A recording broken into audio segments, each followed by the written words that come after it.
how's everybody doing this morning? We got the seagulls in the background. I guess they're Brighton fans here, but we got another episode of VAR and Espresso. We got Patrick and we got Leo. How's everybody doing this morning? Oh, everything's good. Oh, sorry, Patrick. Oh, no problem. Yeah, all good here too. And you, Sean? Interesting games yesterday as the Club World Cup gets down to the semifinals.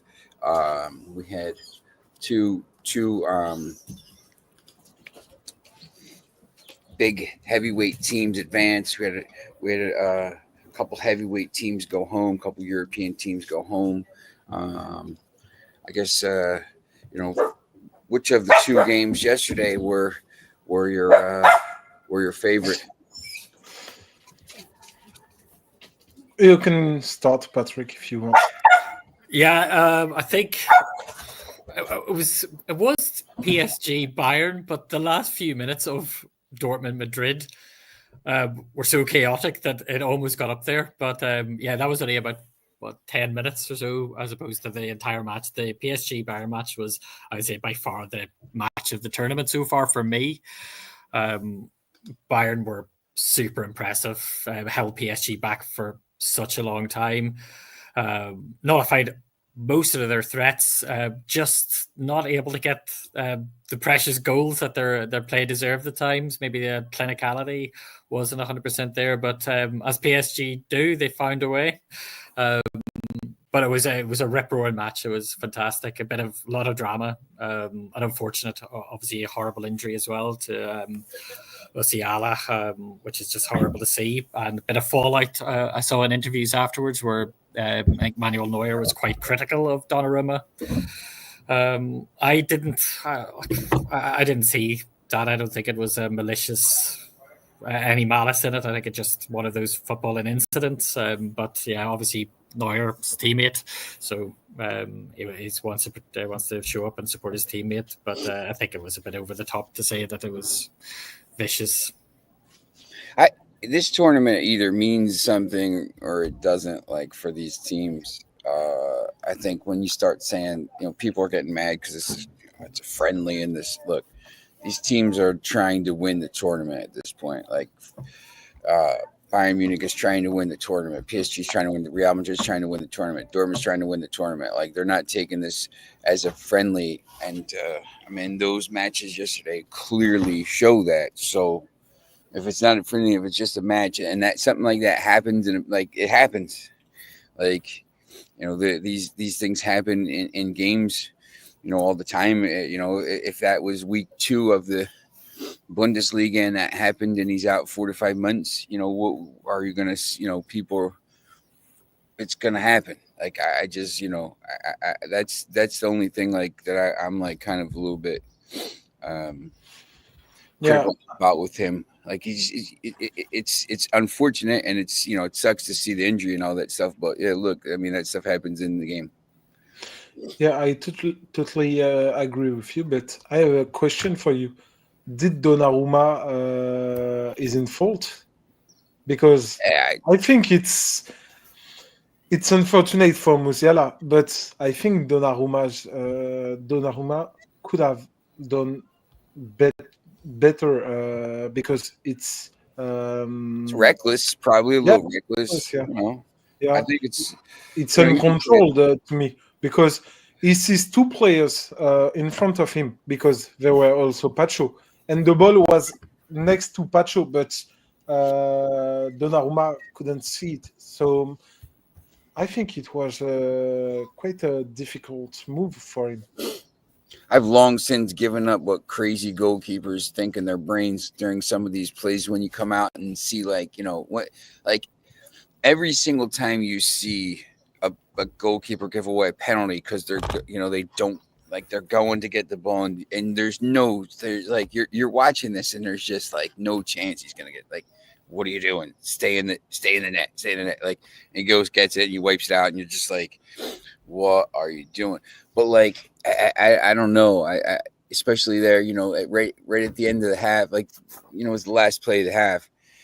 So I don't even know what he was thinking. He clearly could have stayed in the goal and it would have been probably fine. But the thing is that he didn't have to take that ball because Pacho were protecting it. Yeah. We saw Musiala couldn't have it, and as you said, it was the last action of the first half, and the ball was that close to the line. So I don't know why he did that. What about you, Patrick?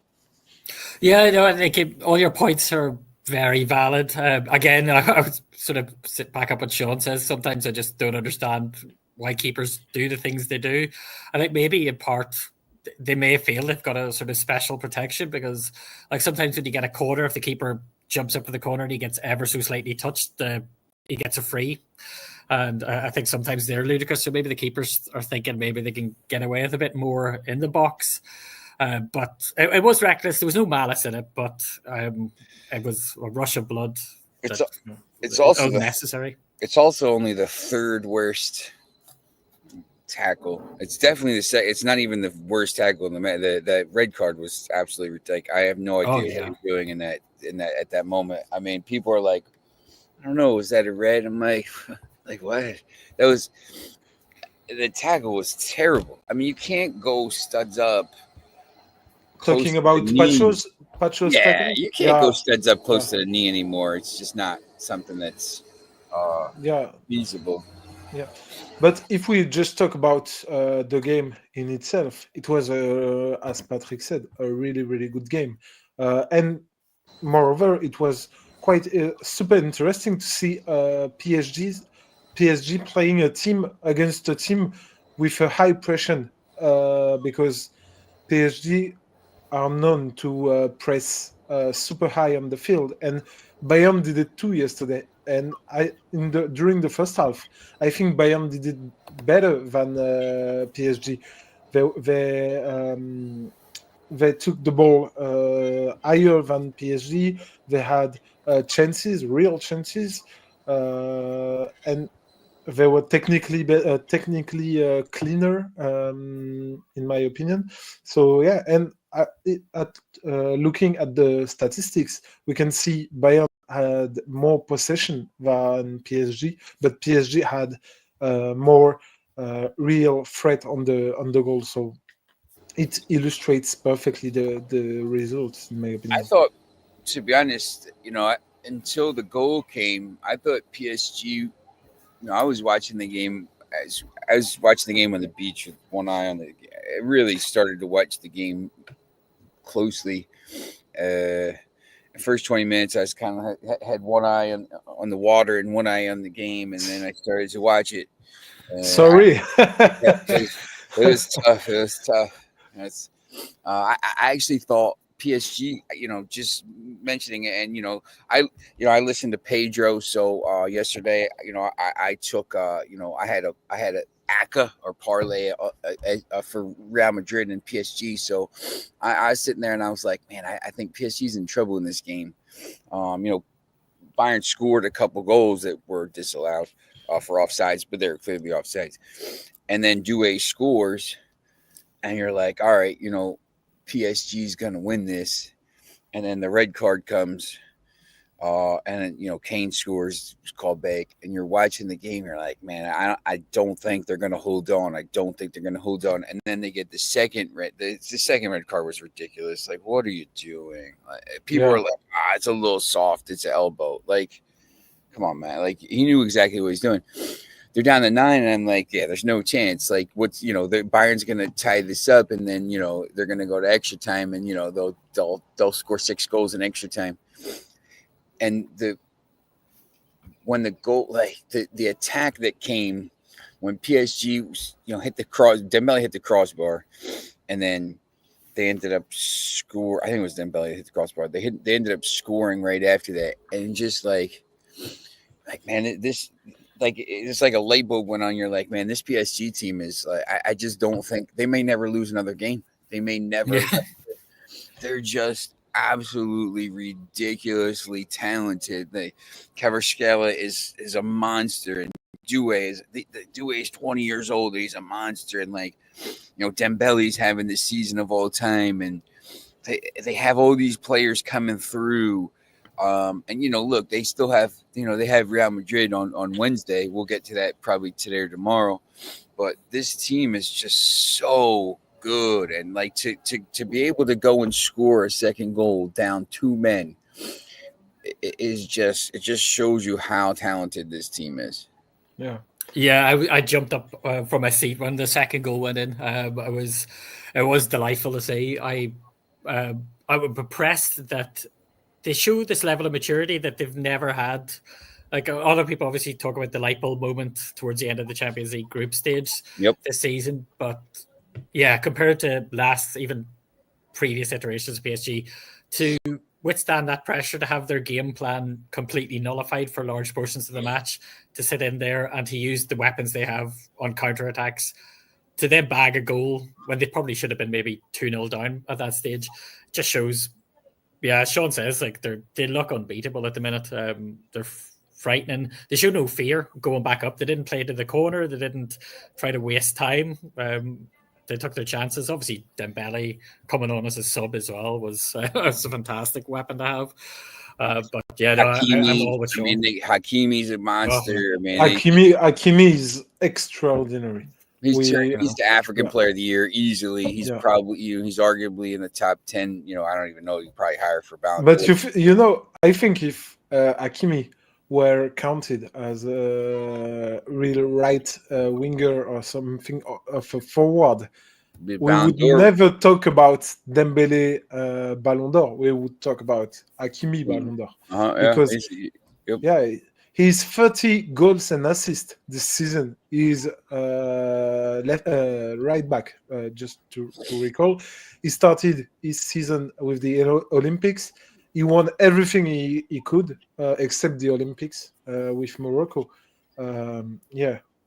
It's maybe one of the best single season for right back in the modern era of football.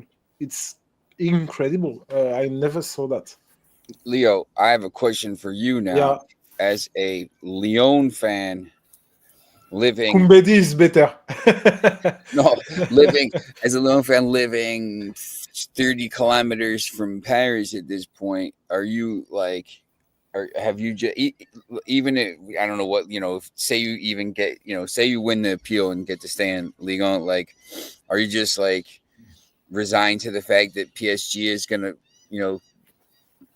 dominate this league for like a decade? Like you guys have like, is it almost like, hey, we have no chance to win the league for the next forever? Or like, what is the thoughts on that? If you ask me about next season, so the 2025-2026, I don't think any team can beat PSG during a season long. Maybe on a match, we saw that every year, but on a season long, it's impossible to beat them because they are talented, extra talented. We saw that they have beaten the best teams in the world in the Champions League. With Liverpool, Aston Villa, Arsenal, they beat Bayern Munich now. They did with Atletico. No team in France is capable of troubling their travel to the title, and I think it would be like that for, unfortunately, 5, 6, 7 years. I don't know. We will see what Arnaud decide to do with Paris FC, if he wants to invest in the club, because he has the money to do it. But yeah, I don't see any other teams disturbing them. If they go and win this tournament, when they were match day 6th in the group stage, on the way to this title, they'll have they went 2-0 down to Manchester City in a match they had to win and came back and scored 4 goals to win 4-2. They beat Liverpool, they beat Aston Villa, they beat Arsenal, they beat Inter Milan, they beat Bayern Munich, they'll have beaten Real Madrid, and they'll probably have beaten Chelsea on the way to 2 titles. at this point, like who else can you throw at them? And this is before the new season even starts. They'll go play Tottenham and win that game 17-0. Thank God it wasn't United in that point. That United would have lost that game. Like I would have just told them not to show up.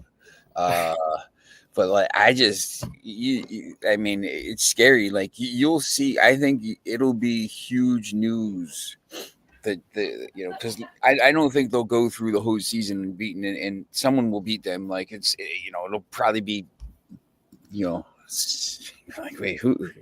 I don't even know. You pick one of the random teams that finishes from like 10th to 15th in Ligue 1, and they'll probably beat them like in some random game. But I just they're scary good. But last season they were almost beaten by Nantes at Parc des Princes. I don't really remember, but there are games they struggled in, and they always won because they are just too good. And they turned the window. They clicked. Something clicked in that City match, and they just it just since then they've just been. They won the league. They may lose to like Auxerre or something like this. You're like, wait a second, like how the hell did Auxerre beat him or something, or Angers, somebody like one of these weird teams. They can lose, but I think it's easier for them to lose at home than away because last season in particular, when they received that Parc des Princes, it was not always extraordinary as it did away. I remember a game in Marseille during Le Classique. They were 3-0 up at the halftime. In Lyon, they were crushing Lyon easily. In Saint-Etienne, everywhere, they were just too good when playing away last season. Yeah, the coin, take Jurgen Klopp's term, they're the new mentality monsters. Really are. They just play with so much positivity, energy. They don't give up. They don't seem to get frustrated anymore, despite the red cards. Obviously, a bit of a different story, but like they don't seem to think they can lose, and that's a brilliant thing in football. And then switched quickly to the second game. I turned the match off. Like it was 2-0, and I was doing it. We were doing stuff, and I was like, I'm not gonna watch the final couple minutes of this. It's not a big deal. And then came back to the house, and then went to get something to eat, and I'm watching the highlights, and I'm like, like, did this match go to extra? Like what? Like what? Did this go? I couldn't believe what happened, and you're sitting there, and you're like, wait a second, all this stuff happened after the 90+4, and I just. It's once again Real Madrid is still building, and if the match ends at 3-0 or 2-0, whatever, and you just say, two early goals, nothing happens. I think there's a little bit more of a different narrative because there's once again they are still building, but like Real Madrid is still. I think you're going to have some moments. Obviously, maybe the first half of the season where they're played like this, they're playing well, they're dominating, and then all of a sudden it's just like they have this breakdown or something like this, and you almost they're not the finished product yet. They have they found this gem in Garcia, who's once again stepped up every single match and scores goals, and got to be unbelievable for Xabi Alonso to be able to now lean on somebody like this in matches, and maybe he says maybe I can sell someone, maybe I can sell Rodrigo to Arsenal for 100 million or something like this, and we'll still be all right, and then maybe go buy somebody that he needs. But are you a little bit worried about their fragility? And obviously now they no Huijsen in the semifinal against PSG, which is a huge loss. Oh, yeah, it would be something they will have to deal with because Huijsen have shown that he's a really great defender, and especially he has a quality to breaking the lines with his passing range, which will be missed by Real Madrid against PSG's pressure. So it's a big loss, and his red card is it's, we can say, a youth mistake, because he didn't have to do like that. Yeah, in the yesterday's show, I said that to me, Real Madrid versus Borussia Dortmund would be the most unbalanced game of the 4 quarterfinals. And I think it did, even if the result were 3-2, and Borussia Dortmund could have scored a third in the last seconds. Yeah, Real Madrid were far better than Dortmund, especially in the first half. But it was exceptional, not exceptional, but it was really great for a team with a new coach, a new system, players who don't really are starters. I can think we talked about Gonzalo Garcia a lot of times in the previous shows, and he has shown yesterday that he's a real option as a backup for Mbappe. Now I'm worried about Hendrik. Patrick? Yeah, I would say the headache for Alonso now would be for, is he going to keep with sorry, apologies, Gonzalo Garcia. Yeah, Gonzalo Garcia, or is he going to put Mbappe in after his magical little cameo appearance? I would be worried about the disruption to the momentum that they would have. I think Garcia, the two Garcias almost are telepathic sometimes with their play. PSG are a completely different beast to Dortmund. I've not been as disappointed. Dortmund used to be my favorite team to watch in Europe around 10 years ago, maybe towards the end of Klopp. I think Real Madrid got their 2 goals early. They were very clinical. And then I think they just sat there and said, go have it, Dortmund. You have nothing that could really trouble us.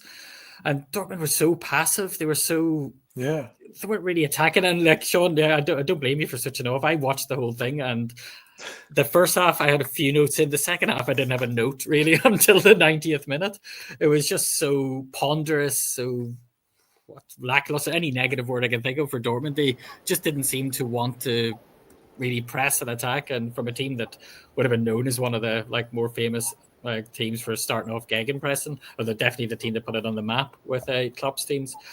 It was just really, really bad. And I think it took last ditch attacks and Real Madrid just collectively sort of having a brain fog moment for the last, for the extra time to unravel, because otherwise I don't think Dortmund would have got back into it. But yeah, no, there's definitely a little bit of a head scratching moment for Alonso now over the next day or two to see if he sticks with his team or if he brings in Mbappe. You can't really say too many negatives for bringing in Mbappe. He did have his brilliant moment, and he did look to be very, very hungry to get on the ball, to attack, to link up play as well. So, but I still think he'll be benched for the PSG match. Yeah. Might be brought on a bit earlier this time around, though. Yeah, and won't like that. Because we just have to talk about that. What a save by Courtois in the last seconds. From Sabitzer, yeah. Yeah, it was extraordinary. He has shown why he is the best keeper in the world. Yep, there's some good, the semi-final will be, Donnarumma and Courtois, arguably the two best going. And this is, I'm trying to figure out if we're going to go Wednesday to the semi-final. And, if you've seen the news this morning, the tickets for that Wednesday match are, average. The lowest is 250, 275, going up to a lot. And the other game on Tuesday, Chelsea and Fluminense, you can get in for $13. So Yeah. Wow. What a nobody. disparity. I just made the currency swap with France with euro, and it's incredible because it's just 10 euros approximately. It's So and for a semi-final of a Club World Cup, yeah. to be honest, who that game might be better. You just don't know. I think that game will be interesting, and I. I thought City would be the English team walking to the final on that side, and it's gonna probably might be Chelsea at this point. But just imagine, and look, if you're in a final, it just doesn't, you don't know what happens. I know we'll talk more about the two finals or the two semifinals tomorrow, but one of those teams on Tuesday has a massive chance to get to a final, and you don't know who's suspended for the other team. You're obviously going to have to beat either Real Madrid or PSG, but for Chelsea, who wants going around buying every single player that's available in the around Europe, to get to a final, even if they don't win it at this point, you're getting a lot of money, which helps their PSR and all this stuff. But it doesn't really matter for them because they'll just sell the team bar to somebody, and they'll make it. They'll be able to buy 17 more players. But but they at this point, they would have as good a shot as anybody. I think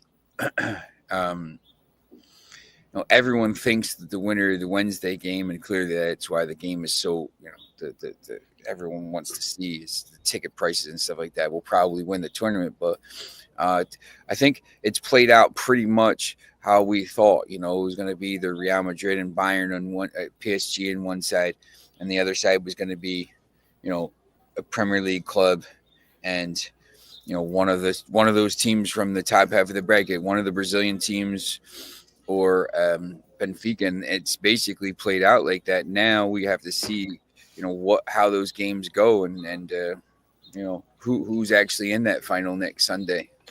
And it will be interesting because there are a lot of chances to see a kind of European Super Cup in the final between the winner of the Champions League and the one and that of the Europa Conference League. So it would be almost logical to see two of the best, because I don't think Chelsea is one of the best teams in Europe, but being in the final.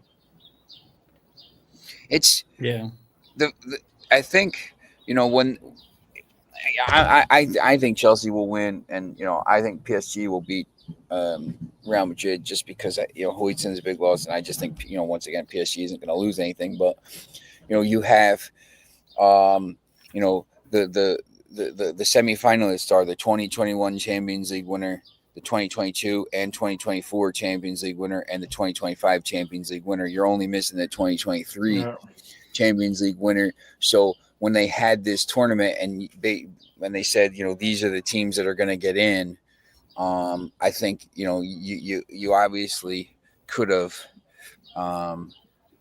if City holds on, they're probably here too. So you would have had, all four or the last five Champions League winners in the semifinals. You're only missing City at this point. So, I think, going forward for the next edition, the teams that are, going to win the, 2020, 2026, 2027 will be Manchester United. So you don't have to worry about that.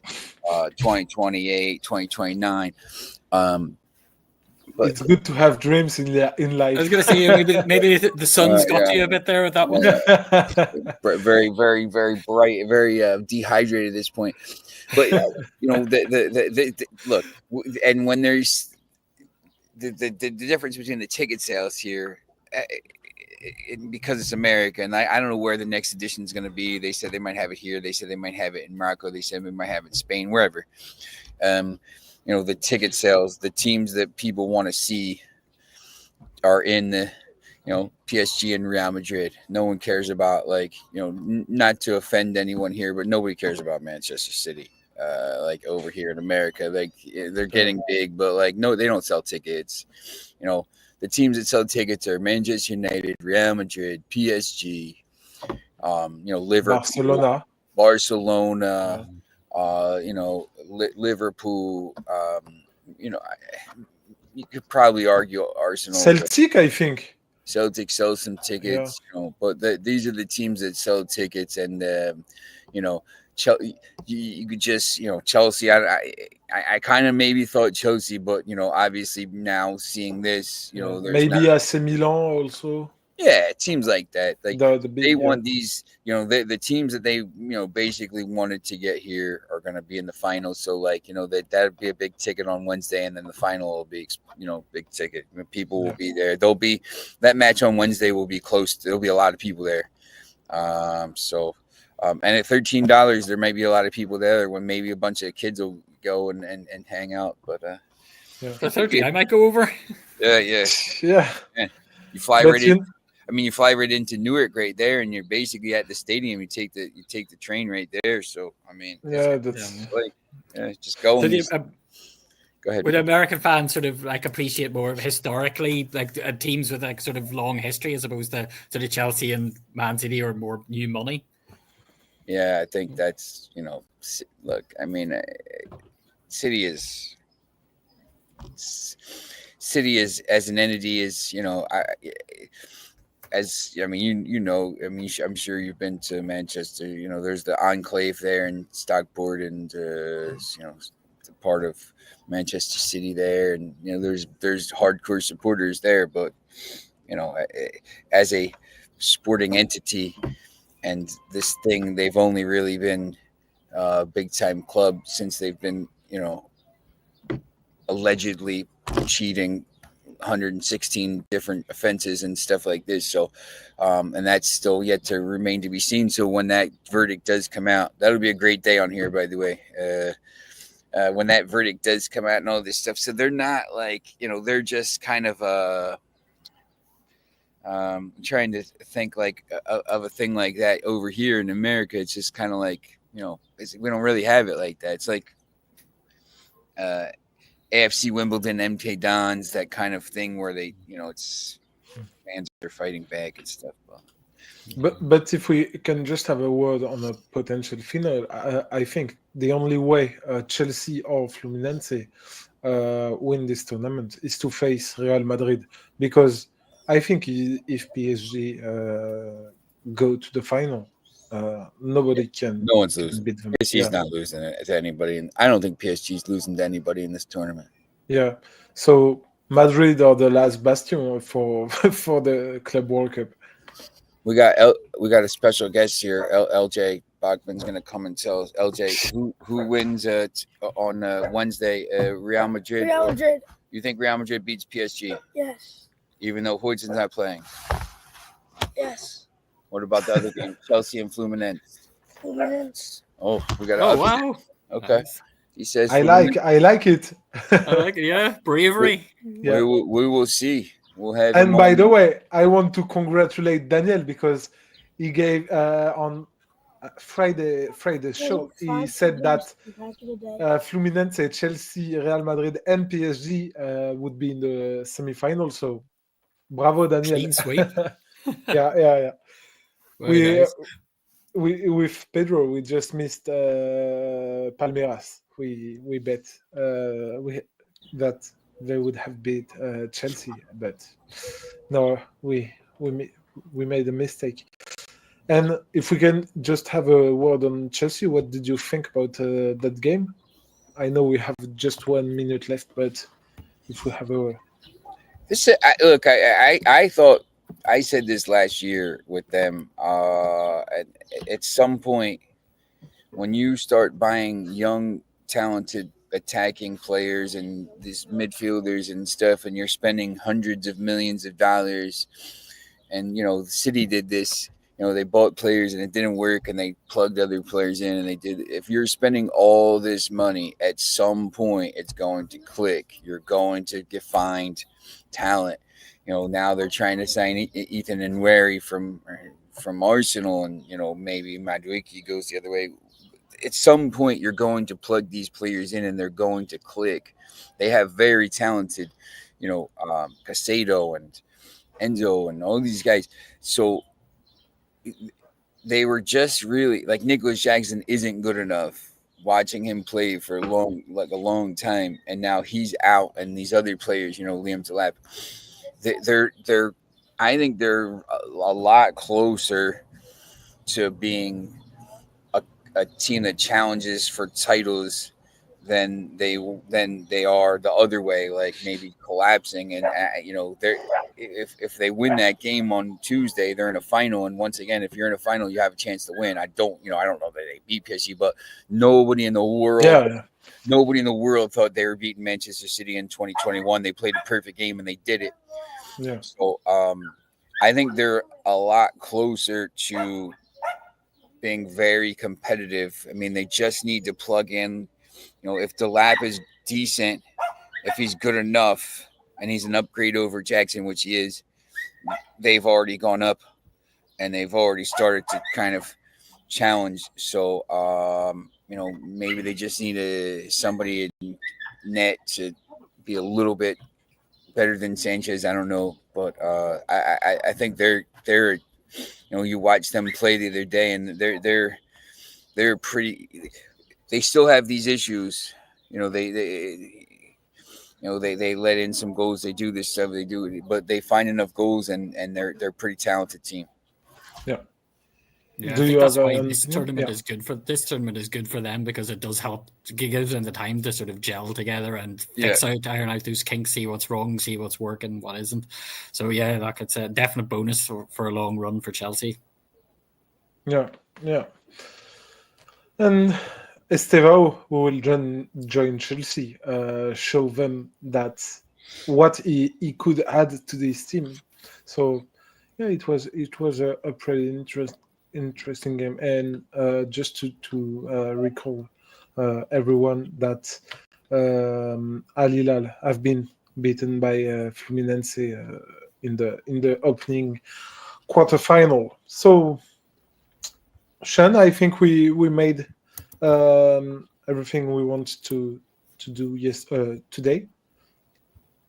Yeah, definitely. And we'll come back tomorrow and talk about some of the semifinals and maybe some of the other stuff that's going on. Maybe we'll get some of these people. Daniel can talk about the Women's Euros, and the Gold Cup final is today. I'm not allowed to talk about that. We'll recap that tomorrow. USA and Mexico, for the 100,000th time in a row in a final. Everyone thinks it's going to be Canada, and everyone thinks it's going to be Panama, and everyone thinks it's going to be Honduras and Guam. No, man, it's USA. It's always, There's nobody else allowed in these games. So we will talk about that and some of the other stuff. So make sure you tune in. Remember, like, subscribe, leave comments so we can go over stuff, and we will see you again tomorrow. Yeah, thanks, Patrick. Thanks, Sean. And goodbye, everyone. Have a great day. Enjoy the rest of your days. Take care.